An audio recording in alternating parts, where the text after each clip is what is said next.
A classroom resource I want to talk about now is called Padlet.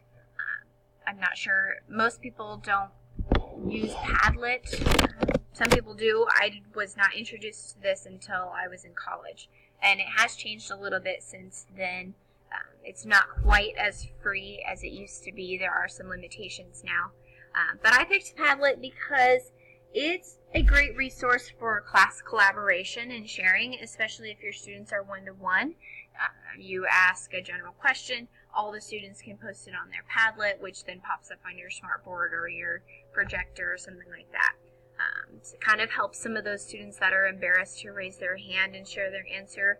They can share their answer on their iPad or a piece of technology, and then it can be displayed up in front of the room, which can cause some issues as well, but it's easy to delete posts and things like that and ask them to try again. So when you go to Padlet.com, here is what pops up. You can sign up here. It even says it's free, so that always is a good sign. But when you log in, you can create your style, you can invite people, you can post it other places, but what I really love is that you can share them. So let me show you my account. Okay. So I have quite a few. Like I said, I had this in college, and I had a teacher that really utilized this in his class.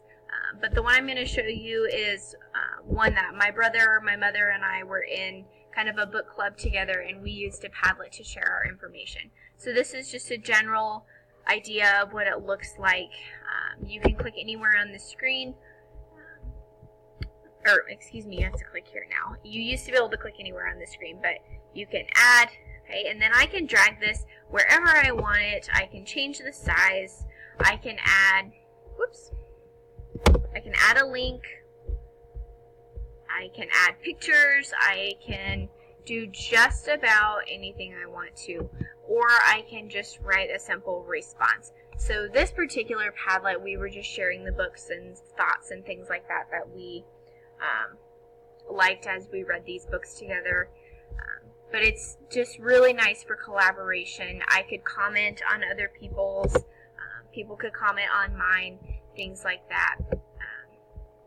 So it's just great for collaborating, and a lot like Google Communities in a way where we can post and comment on each other's. It really improves digital writing skills in students, which is my overall objective for using this in my classroom.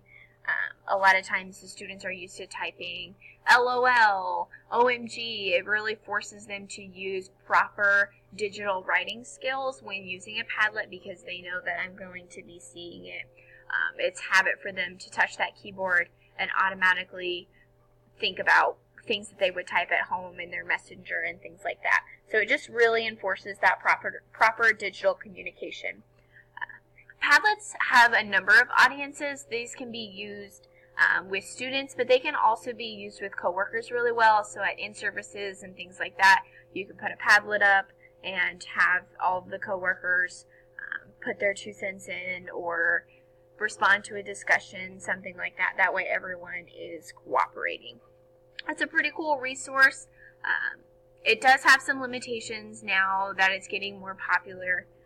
You can only have like 3 or 4, I believe, but you can upgrade, or you can earn more by getting people to sign up. So they're kind of playing into social media a little bit, which is kind of a bummer, but it's still an excellent resource to use once in a while.